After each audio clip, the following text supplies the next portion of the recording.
Good Friday morning from NASA's Johnson Space Center. This is Mission Control Houston. You're looking at the International Space Station flight control room from the front left of the room, looking across the consoles of flight controllers that are overseeing all of the systems on board the International Space Station.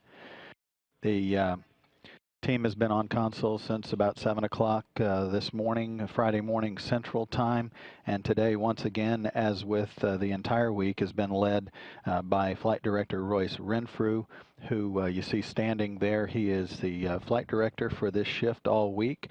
He's joined to his right by Hal Getzelman, who's serving as the spacecraft communicator, the communications link between the flight control team and the crew on board the International Space Station.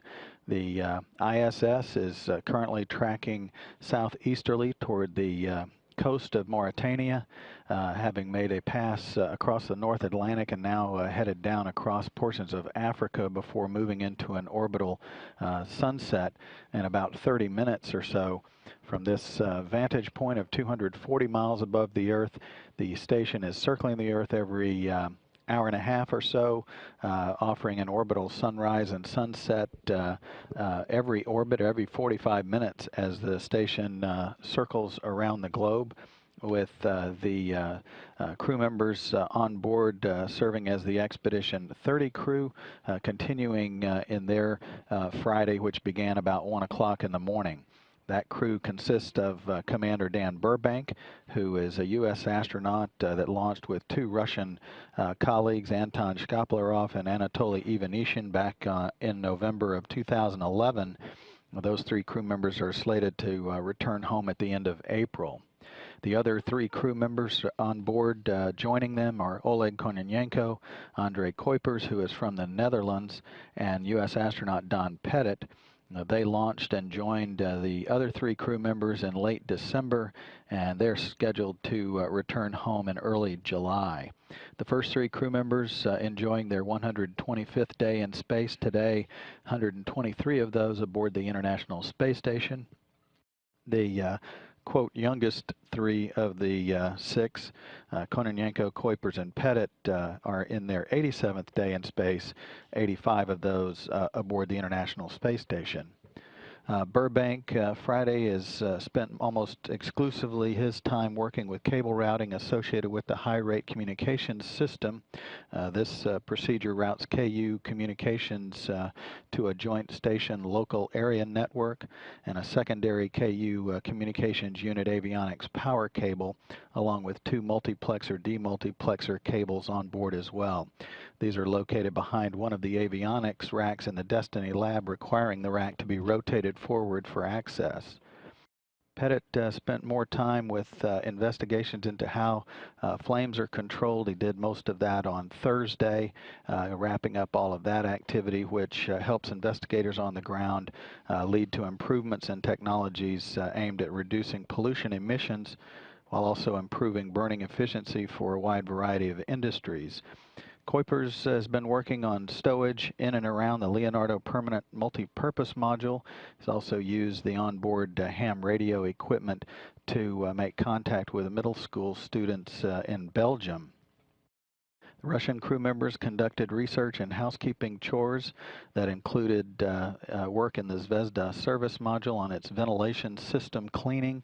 They've been collecting periodic routine air samples as well, and they've also conducted some Earth observation as part of their timeline, which is part of an experiment to record color bloom patterns in the waters of the central eastern Atlantic.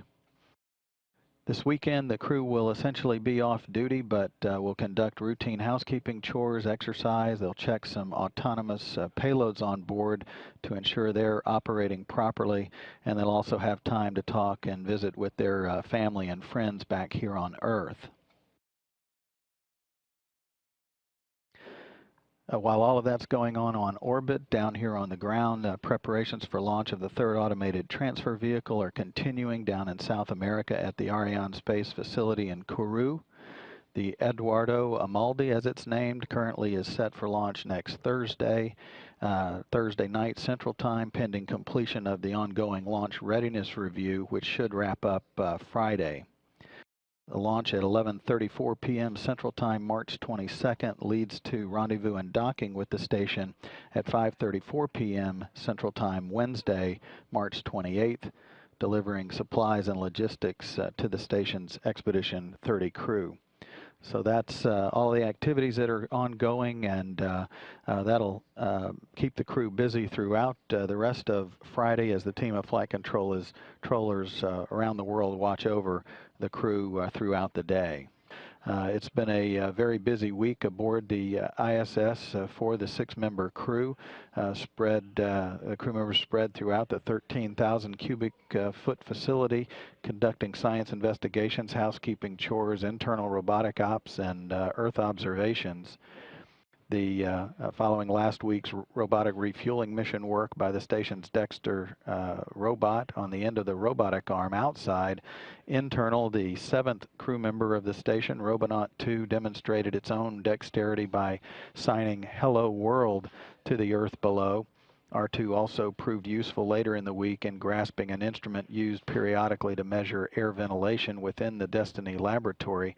It was the first time R2 conducted a task that wasn't considered a checkout item. R2 will rest for a while as ground engineers plan his next moves on orbit aboard the station. Quite a bit of Don Pettit's week was devoted to the flame experiment on board, investigating the nature of flames in microgravity and how they progress as experimenters can evaluate that data for development of systems on the ground. Andre Kuipers was busy this week with cardiovascular equipment on board, an experiment that develops countermeasures to help crew maintain their health on board. He also worked with the fluid physics experiment facility on the station.